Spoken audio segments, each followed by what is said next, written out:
ना संघर्ष ना तकलीफ तो क्या मजा है जीने में, बड़े बड़े तूफान पिघल जाते हैं जब आग लगी हो सीने में। हाय गाइस, मैं आदर्श त्रिवेदी आपके सामने फिर एक बार प्रेजेंट हूँ। एक बार फिर आपके लिए मैं एक क्लास लाया हूँ। गाइस, आई थिंक आप सभी घर में सुरक्षित हैं, सेफ हैं एंड कोविड में रहकर अपनी तैयारी को मजबूत कर रहे हैं। सो गाइस, आज हम किस टॉपिक को पढ़ने वाले हैं इसके बारे में बात करें तो मैं आज आपके लिए एक वोकैब सेशन लाया हूँ। वोकैब की काफ़ी सेशन मेरे पड़े हुए हैं, आप जिन्होंने नहीं देखा है वो वहाँ जाकर देख सकते हैं गाइस। लेकिन आज फिर मैं आपके लिए एक नया वोकैब सेशन लाया हूँ। जानते हैं आज वोकैब में कौन कौन सी मीनिंग मैं आपके लिए लाया हूँ। तो गाइस, पढ़ने वाले हैं क्या वोकैब में, तो जानते हैं। तो गाइस,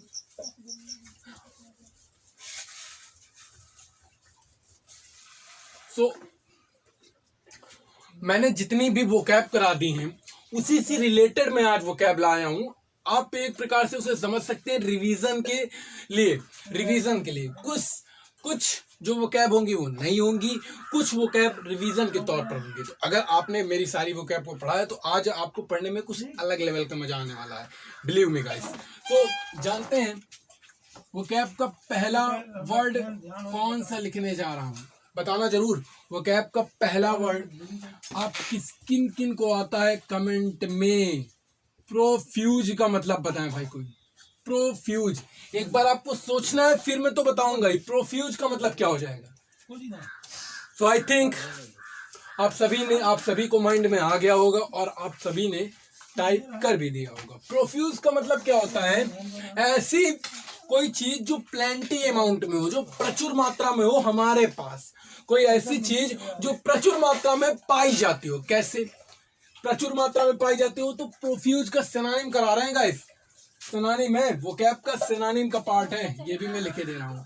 क्या करा रहा हूँ मैं, सिनोनिम्स, साइनो करा रहा हूँ, ठीक। और गाइस, मेरी पढ़ाई हुई वोकैब टीजीटी में फंसी है, टीजीटी में। So guys, believe me, profuse का मतलब क्या होता है। प्रोफ्यूज का मतलब होता है ऐसी कोई चीज जो हमारे पास प्रचुर मात्रा में हो, प्लेंटी अमाउंट में हो। तो इसका सिनोनिम फर्स्ट क्या बनेगा, एम्पल कह सकते हैं आप। क्या कर सकते हैं, एम्पल, एम्पल कह सकते हैं, एम्पल, ठीक।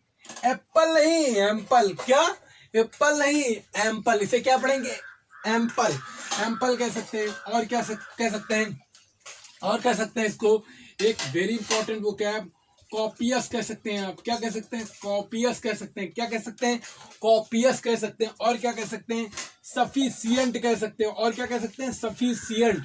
तो गाइस, इतनी सारी साइनो प्रोफ्यूज से रिलेटेड बनी, कौन कौन सी, एम्पल, कॉपियस, सफिशिएंट। तो गाइस, मेरी पढ़ाई हुई वोकैब अभी जो पोस्ट कार्ड का पेपर था उसमें भी आई थी, और जो भी टीजीटी का पेपर हुआ उसमें भी फंसी थी। सो गाइस, प्रोफ्यूज का मतलब क्या होता है, ample, copious, sufficient. Ample, copious, sufficient, ample, copious, sufficient, ample, copious, sufficient, ample, copious, sufficient. मेरे साथ आपको बोलना है, प्रोफ्यूज का मतलब क्या होती है, ऐसी कोई भी चीज जो हमारे पास प्रचुर मात्रा में पाई जाए, कम मात्रा में ना हो, इतनी मात्रा में हो जो हमारे लिए इनफ हो, पर्याप्त हो। तो आप कह सकते हैं प्रोफ्यूज की साइनो कौन कौन सी बन सकती है, ample, copious, sufficient, ample, copious, sufficient, ample, copious, sufficient. तो गाइस, आपको घर में बैठकर इसे बार बार रिपीट करना है, बार बार स्पीक करना है, क्योंकि मैंने आपसे ऑलरेडी बता रखा है, without speaking vocab you can not learn vocab. This is my challenge to you. अगर आप याद करके दिखा दे तो मैं आपको समझ लूंगा विदाउट स्पीकिंग। तो आपको बोलते रहना है जिससे आपकी वोकैब अच्छी हो जाए, वोकैब भी अच्छी हो जाए और स्पीकिंग पावर भी आपकी अच्छी हो जाए। सो गाइस, प्रोफ्यूज का मतलब एम्पल, कॉपियस, सफिशिएंट। अब आगे बढ़ते हैं, आगे क्या है, सेकंड क्या है। सेकंड आप बात करेंगे तो सेकंड में लिखने जा रहा हूं, इवेंसेंट, इवेंसेंट। क्या गाइस, इवेंसेंट, इवेंसेंट मैंने करा रखा है, कोई बताएगा। तो एक बार सोचिए, इवेंसेंट का मैंने क्या कराया था, इवेंसेंट मैंने कराया था। इवेंसेंट का मतलब क्या होता है, कोई भी चीज जो लॉन्ग टाइम के लिए ना हो, कैसी हो, क्षणिक हो। कोई भी चीज थोड़ी देर के लिए रहे, जैसे कि कोई भी चीज थोड़ी देर के लिए क्षणिक क्षणिक समय के लिए रहे। जैसे कई लोग कहते हैं कि दुख, यार मेरे ऊपर दुख का पहाड़ टूट पड़ा है, लेकिन गाइस बिलीव मी, दुख जो होता है ना क्षणिक समय के लिए होता है। दुख कितने समय के लिए होता है? क्षणिक समय के लिए। कितने समय के लिए? क्षणिक समय के लिए। तो जो दुख होता है, ग्रीफ होता है क्षणिक समय के लिए। उसको निपटाने के लिए आपको स्ट्रगल करते रहना चाहिए। क्योंकि गाइस विदाउट ग्रीफ के, अगर आपने इंजॉयमेंट, अगर आपने विदाउट ग्रीफ के आप अगर खुशी लेना चाहते हैं तो उसका कोई मतलब नहीं है। तो बिना संघर्ष के अगर आप सफलता लेना चाहते हैं उसका भी कोई मतलब नहीं है। तो इवेंसेंट का मतलब क्या होता है? क्षणिक। क्या? क्षणिक। तो इवेंसेंट आप रिलेट कर सकते हैं जो थोड़े समय के लिए प्रेजेंस में रहे, थोड़े समय के लिए अस्तित्व में रहे। जैसे इवेंसेंट के लिए अगर आप बनाएंगे साइनो तो इसका बना सकते हैं फ्लीटिंग। क्या बना सकते हैं? फ्लीटिंग कह सकते हैं, फ्लीटिंग बना सकते हैं, फ्लीटिंग। और बिल्कुल इसके लिए आप लिख सकते हैं टेम्पोररी, टेम्पोररी, ठीक, फ्लीटिंग, टेम्पोररी। तो ये सभी रिलेटेड हैं इवेंसेंट से। इसके लिए एक और इंपॉर्टेंट वोकैब आती है इफिमेरल। कौन सी? इफेमेरल। कौन सी? इफिमेरल कह सकते हैं। तो इससे रिलेटेड कौन कौन सी हुई? इवेंसेंट से फ्लीटिंग, टेम्पोररी, इफिमेरल। मेरे साथ बोलिए, इवेंसेंट से रिलेटेड कौन सी हुई? Fleeting, ephemeral, temporary. कौन सी? Fleeting, ephemeral, temporary. Fleeting, ephemeral, temporary. Fleeting, ephemeral, temporary. कौन कौन सी? Fleeting, ephemeral, temporary. कौन कौन सी? Fleeting, ephemeral, temporary. प्रोफिस से related copious, ample, sufficient. Copious, ample, sufficient. इस तरह आपको बोलते रहना है जिससे आपकी वोकैब यही तैयार हो जाएगी। ठीक, तो गाइस ये सभी आपको आप नोट कर लें, फिर इसके आगे मैं और कराता हूं।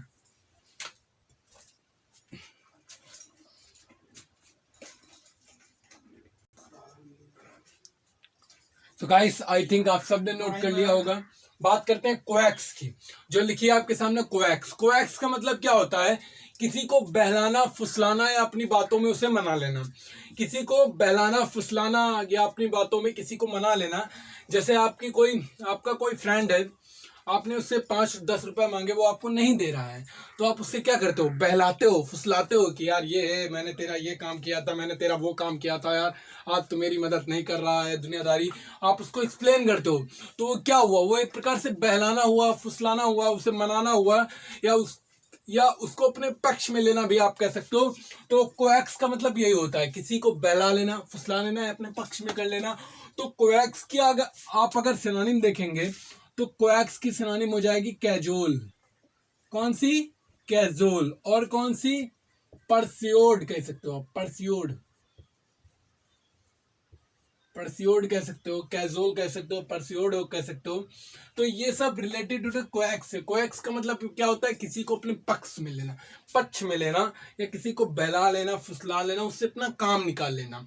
तो ये सभी रिलेटेड होती है कोएक्स, परस्योड से। अब बात करते हैं अगली वोकैब कौन सी होती है। तो अगली वोकैब होती है कैटास्ट्रोफे। कौन सी? कैटास्ट्रोफे। अब जाते हैं इस कैटास्ट्रोफे का मतलब क्या होता है गाइस।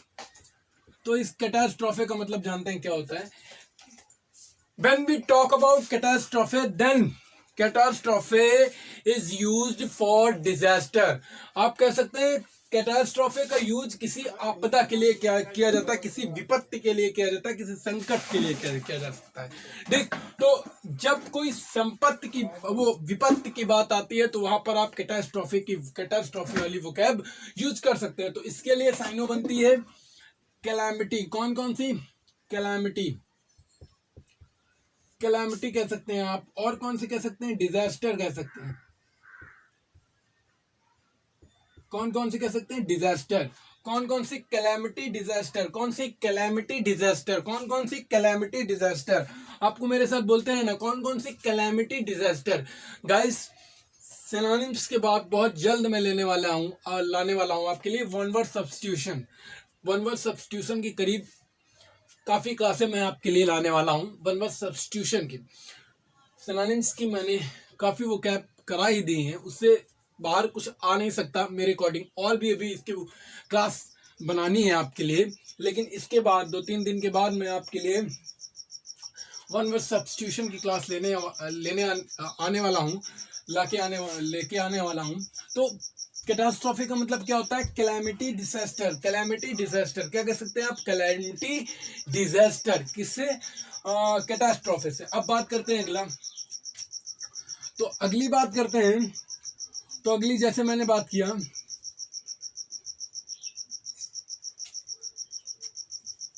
अगली बात किया मैंने क्वेरलसम की। क्या मीनिंग होता है क्वेरलसम की? क्वेरलसम की क्या मतलब होता है? नेम से ही पता है कि कुछ गड़बड़ है। कैसे? क्वेरल, क्वेरल का मतलब क्या होता है? लड़ाई झगड़ा से। कैसे? क्वेरल का मतलब क्या होता है? कोई चीज जिसमें लड़ाई हो जाए, तो आप ये कह सकते हैं झगड़ालू। क्या कह सकते हैं आप? झगड़ालू। क्वेरलसम क्या कहते हैं? झगड़ालू कह सकते हैं। तो इसके लिए आप यूज कर सकते हैं बेलिकॉस। क्या कह सकते हैं? बेलिकॉस। क्या कह सकते हैं? बेलिक्वेस, बेलिकॉस। और क्या कह सकते हैं? बेलीजेरेंट। और क्या कह सकते हैं? बेलीजेरेंट। क्या कह सकते हैं? बेलीजेरेंट। कौन कौन सी? क्वेरलसम के लिए बेलिकॉस, बेलीजेरेंट, ये आप कह सकते हैं। ठीक, क्वेरलसम के लिए, झगड़ालू के लिए आप अंडरस्टैंड गाइस। क्वेरलसम के लिए आप कौन कौन सी यूज कर सकते हैं? बेलिकॉस, बेलीजेरेंट, और कैटास्ट्रॉफिक के लिए कैलामिटी डिजास्टर, कोएक्स के लिए कैजुअल, परस्यूड। ठीक, अब जानते हैं अगली। जब अगली बात करें, अगली के लिए आप बात करते हैं, तो मैंने लिखा आज काफी वोकैब आपके लिए रिवीजन के लिए मैं लाया हूं, इसीलिए। लॉर्ड का मतलब बताइए, मैंने करा के रखा है, इसका मीन्स बताइए। आई थिंक आप सब ने नोट कर लिया होगा। लॉर्ड का मतलब क्या होता है? To praise someone. क्या कह सकते हैं आप? To praise someone. तो समझ गए होंगे, मतलब किसी की प्रशंसा करना। तो आप इसके लिए यूज कर सकते हैं एक्सटॉल। क्या कह सकते हैं? एक्सटॉल। क्या कह सकते हैं? स्टॉल। या प्रेज भी आप यूज कर सकते हैं। आया? आया कि नहीं आया? आई थिंक सबको आ गया होगा। अगली देखिए, अगली है, फिर एक रिवीजन के लिए आपके लिए लाया हूं। जैसे इसका मतलब बताइए क्रिटिसाइज का। ये जितनी वोकैब मैं रिवीजन के लिए करा रहा हूँ, ये बहुत इंपॉर्टेंट वोकैब है, क्योंकि इन्हीं से पूछी गई है। क्रिटिसाइज का मतलब बताइए। क्रिटिसाइज, क्रिटिसाइज का मतलब क्या होता है? क्रिटिसाइज का मतलब, तो क्रिटिसाइज का मतलब क्या होता है? किसी की निंदा करना। तो इसके लिए आप लिख सकते हैं कंडेम। क्रिटिसाइज, कंडेम कह सकते हैं। और कौन कौन से कह सकते हैं? सेंस्योर, सेंसर कह सकते हैं आप। सेंसर कह सकते हैं। क्या कह सकते हैं? सेंसर कह सकते हैं। तो इसी तरीके से क्रिटिसाइज का मतलब क्या होता है? कि नहीं, किसी की निंदा करना।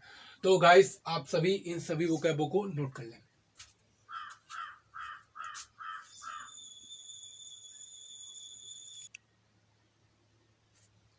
सो गाइस अगली आपके सामने वोकैब लिखी देखी पा रहे होंगे, अबेंडन। अबेंडन का मतलब क्या होता है? अबेंडन का मतलब होता है किसी भी चीज को छोड़ देना। मतलब क्या है?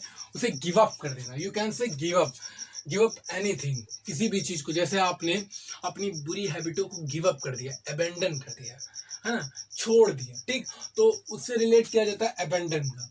तो अबेंडन का मतलब होता है किसी भी चीज को क्या कर देना? छोड़ देना। किसी भी चीज को छोड़ देना। क्या कह सकते हैं आप? किसी भी चीज को छोड़ देना। इसका आप कह सकते हैं, इसका आप कह सकते हैं फॉरगो। क्या कह सकते हैं? फॉरगो। या आप कह सकते हैं गिव अप। क्या कह सकते हैं? Give up. गिव अप कह सकते हैं, फॉरगो, गिव अप कह सकते हैं। और क्या कह सकते हैं? इसको कह सकते हैं renounce.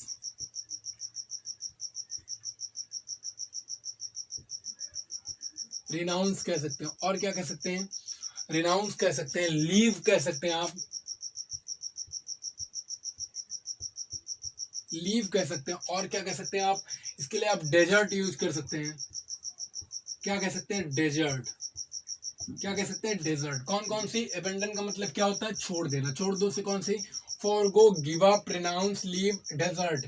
Forgo, give up, renounce, leave, desert. Forgo, give up, renounce, leave, desert. Forgo, give up, forgo, give up, renounce, leave, desert. Forgo, give up, renounce, leave, desert. Forgo, give up, renounce, leave, desert. Forgo, give up, renounce, leave, desert. Forgo, give up, renounce, leave, desert. अगला देखते हैं।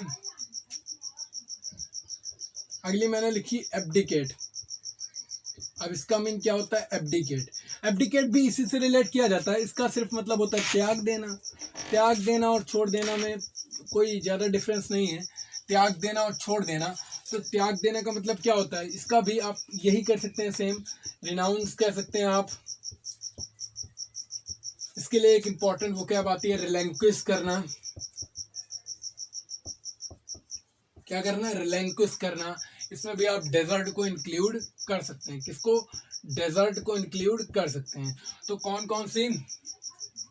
Give up, renounce, leave, desert, renounce, relinquish और renounce, relinquish और desert. अगला मैंने लिखा exonerate. अब इसका मीनिंग क्या होता है? एक्सोनरेट का मतलब मैंने बता के रखा है। एक्सोनरेट का मतलब क्या होता है? एक्सोनरेट का मतलब क्या होता है? किसी को उसके अपराधों से बरी कर देना, या आप कह सकते हैं फ्री फ्रॉम ब्लेम। मतलब अपराध से उसको बरी कर देना, फ्री फ्रॉम ब्लेम, ठीक। या आप कह सकते हैं क्षमा कर देना, पार्डन। या इसके लिए एक आप कह सकते हैं एब्सॉल्व, मुक्त कर देना। सो रिलेटेड एक्सोनरेट, ये इंपॉर्टेंट मीनिंग है, वेरी इंपॉर्टेंट। वैसे तो मैंने सभी इंपॉर्टेंट करा के रखा है, लेकिन ये कुछ ज़्यादा ही इंपॉर्टेंट है। तो फ्री फ्रॉम ब्लेम, ठीक। तो फ्री फ्रॉम ब्लेम, पैर्डन कह सकते हैं, एब्सॉल्व कर सकते हैं। पैर्डन कह सकते हैं, एब्सॉल्व क्या कह सकते हैं? एब्सॉल्व कर सकते हैं, ठीक। एब्सॉल्व कर सकते हैं। तो ये वोकैब आप नोट कर सकते हैं गाइस।